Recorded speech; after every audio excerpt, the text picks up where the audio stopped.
So finally हम पहुंच चुके थे स्टेशन पर एंड यहाँ पे बैठ के वेट किया मैंने, बल्कि एक कप चाय भी लिया था पीने के लिए क्योंकि ऐसे लग रहा था कि नींद ही नहीं खुल रही है।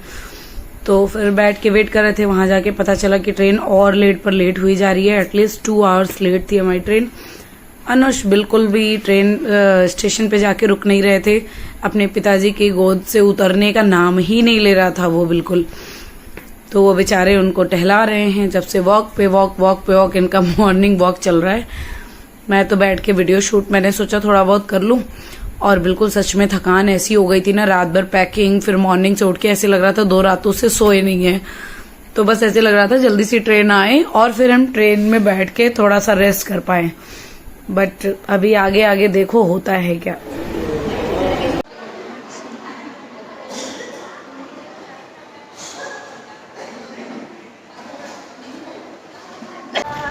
Anush is watching first time all the trains and he's so excited, है ना अनुष? बहुत एक्साइटेड हुआ, बहुत मजा आ रहा है आपको देख के ट्रेन। अभी हमारी भी ट्रेन के आने का टाइम हो चुका है। वेट कर करके थक गए हम लोग। It's too late, 2 hours late है हमारी ट्रेन। तो अब हम जा रहे हैं अपनी ट्रेन की तरफ। ट्रेन आ गई अपनी बेबी। चलो जल्दी चलते हैं अब ट्रेन में। तो ये हमारा कंपार्टमेंट है ना। अभी ये हस्बैंड गए हैं अंदर सामान रखने के लिए और मैं बाहर थोड़ी देर वेट कर रही हूँ क्योंकि कुछ सामान बाहर है कुछ सामान अंदर है, तो इसलिए थोड़ी देर इधर वेट करके देन अंदर जाएंगे।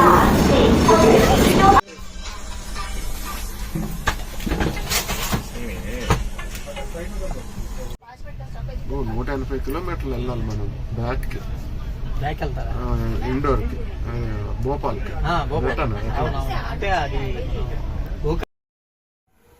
अभी यहाँ से अनुष शुरू हो गया था अपने फॉर्म में आना।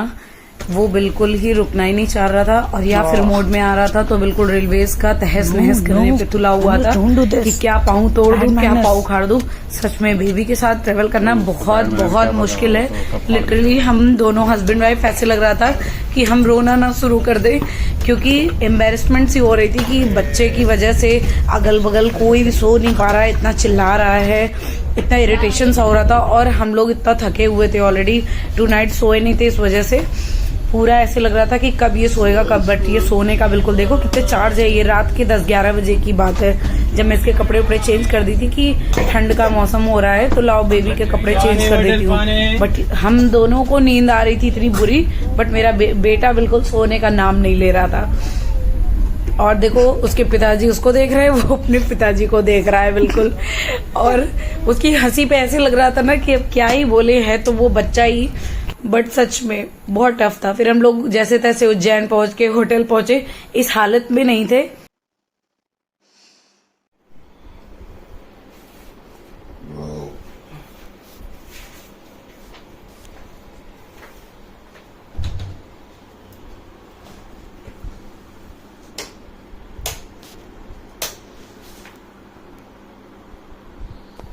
रूम में आते ही बस अनुष की मालिश करके उसको सुला दिया था मैंने और हम लोग फ्रेशन अप हो रहे थे क्योंकि आज ही हमें दर्शन करना था। देखो कितने मजे से बदमाश सो रहा है। फिर मैंने अपनी साड़ी और कुछ मैचिंग बैंगल्स वगैरह निकाल लिया था, जो भी पूरा पसारा फैला लिया था मैंने क्योंकि ऐसे लग रहा था कि अब 1-2 दिन तो यहीं रहना है। फिर अब मैं रेडी हो चुकी थी, ब्लाउज वगैरह डाल लिया था। अब सोचा जल्दी से थोड़ा बहुत आपको ग्लिम्सेस दिखा देते हैं कि मैं जल्दी कैसे रेडी हुई थी। बहुत ज्यादा कुछ नहीं, मैंने मॉइस्चराइजर लगा करके थोड़ा सा सनस्क्रीन एंड बीबी क्रीम लगा करके जल्दी से उसको उंगलियों से स्मच कर लिया था क्योंकि मैं इतना टाइम नहीं दे पाती हूँ कि मैं बैठ के उसको ब्लेंडर से ब्लेंड करती रहूं, ये हो नहीं पाता। और मुझे अपनी फिंगर से अच्छा ब्लेंडर कुछ लगता ही नहीं है क्योंकि आपके फिंगर टिप से जितना अच्छा स्मज हो सकता है उतना मुझे समझ में नहीं आता है ब्लेंडर। तो फिर ये जल्दी से मैं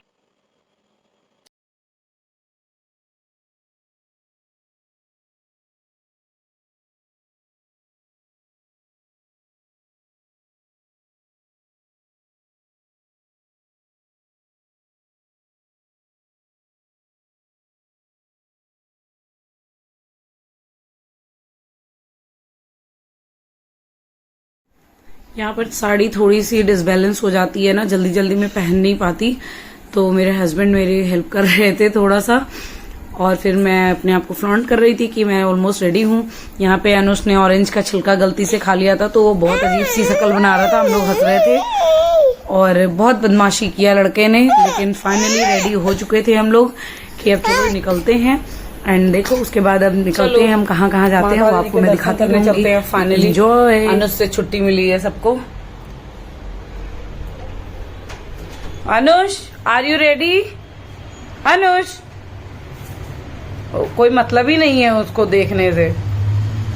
रेडी? हर हर महादेव, जय महाकाल। जय महाकाल। चलो चलते हैं, लेट्स गो। अभी आगे फिर देखते हैं कैसे क्या है मंदिर का, चल करके दर्शन and all. And okay, bye bye. अरे थोड़ा लेट हो जाएगा। ठीक है, हो गया। शाम हो जाएगा। हो जाएगा 10 धूप है लेकिन मतलब ऐसा लेफ्ट। देखो कैमरा। अभी हम निकले हैं बाहर एंड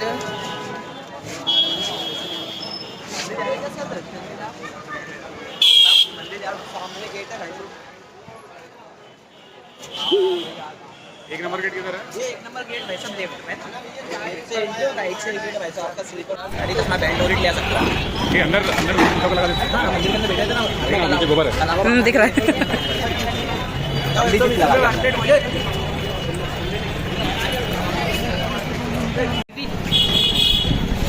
बड़ी दीदी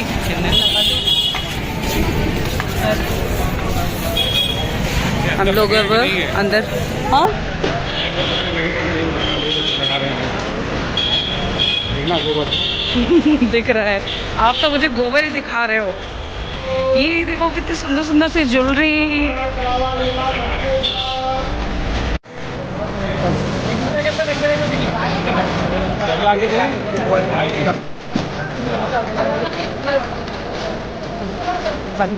से ठीक है, अभी अनुष्ठ पकड़े हो आप।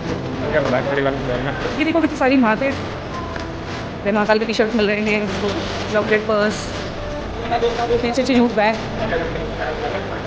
मम्मी शूटिंग कर रही है, पर्स एंड टॉकिंग में आ रहे हो अनुष।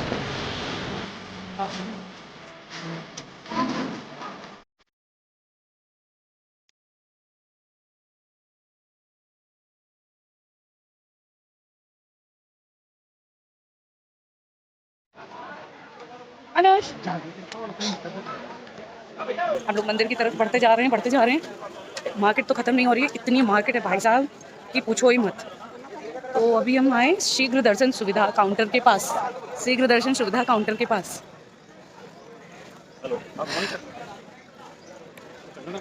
जाना पड़ेगा। मोबाइल नहीं है क्यों नहीं है सर्वर वापस यहाँ पे दर्शन शीघ्र दर्शन टिकट काउंटर में VIP काउंटर की टिकट भी मिल चुकी है। And now let's go inside. बंद करो मोबाइल में।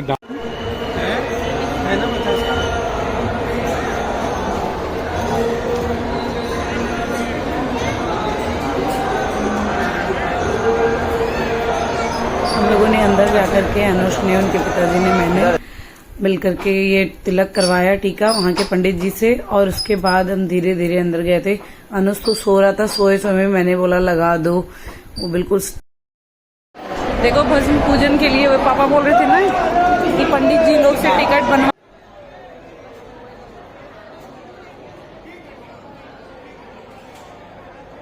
यहाँ पर हस्बैंड गए थे पंडित जी लोगों से बात करने कि अगर भस्म आरती के लिए कोई साइड बाय साइड टिकट वगैरह देते हों पैसे लेके तो हम कर लेंगे, क्योंकि हमारे पास लिटरली बिल्कुल भी समय नहीं था। वो तो मन्नत थी तो हम लोग चले गए, अदरवाइज हम लोगों को और भी गांव भी अपने निकलना था, तो वहां जाने का कोई मतलब ही नहीं था। लेकिन वो मन्नत की वजह से एक हुआ कि जब जर्नी कर ही रहे हैं तो एक बार महाकाल होके करेंगे। बट पता चला कि नहीं, उसके लिए आपको सुबह में 3-4 बजे से लाइन में लगना ही लगना है। बिना तपस्या के भस्म आरती का दर्शन नहीं है आप लोगों के लिए। जय श्री महाकाल।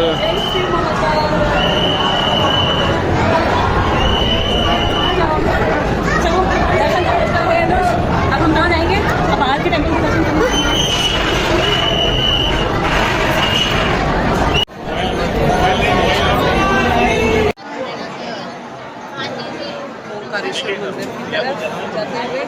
फोन अलाउड नहीं है इसलिए हम दर्शन कर लेते हैं। आप सभी के लिए प्रार्थना करेंगे। गुड बॉय, देखना पीछे चढ़ा हुआ।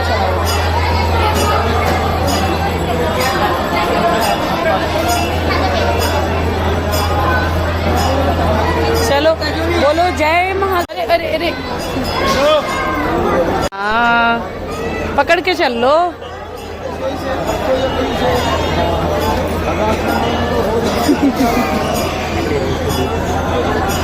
महाकाल बाल भुवनेश्वर। अरे 12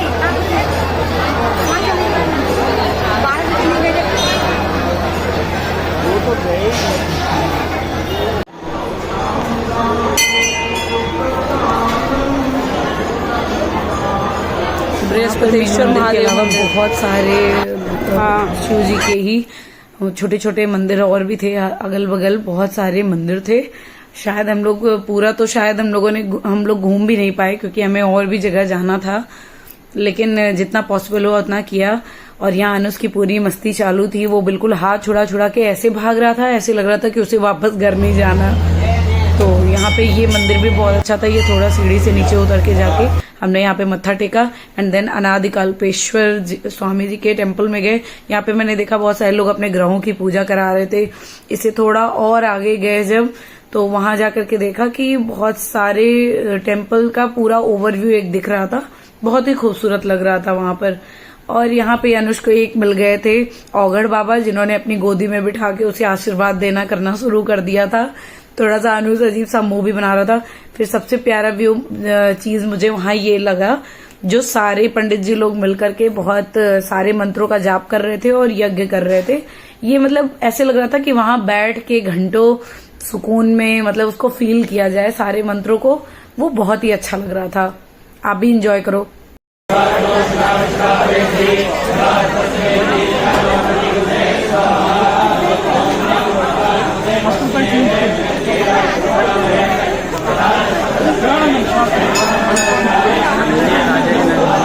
ओम नमो नारायण।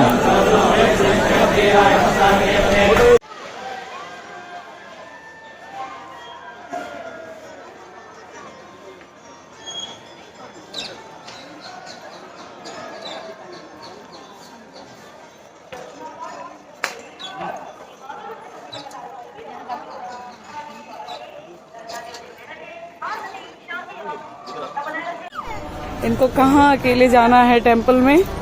अनुज, आप कहाँ जाना चाह रहे हो? खुद को अपने महादेव ही समझने लगे हो क्या? अरे उधर पानी है बेटा, water water water. No no की पूरी मस्ती चालू थी। Hope you like my video. Please like and subscribe my channel.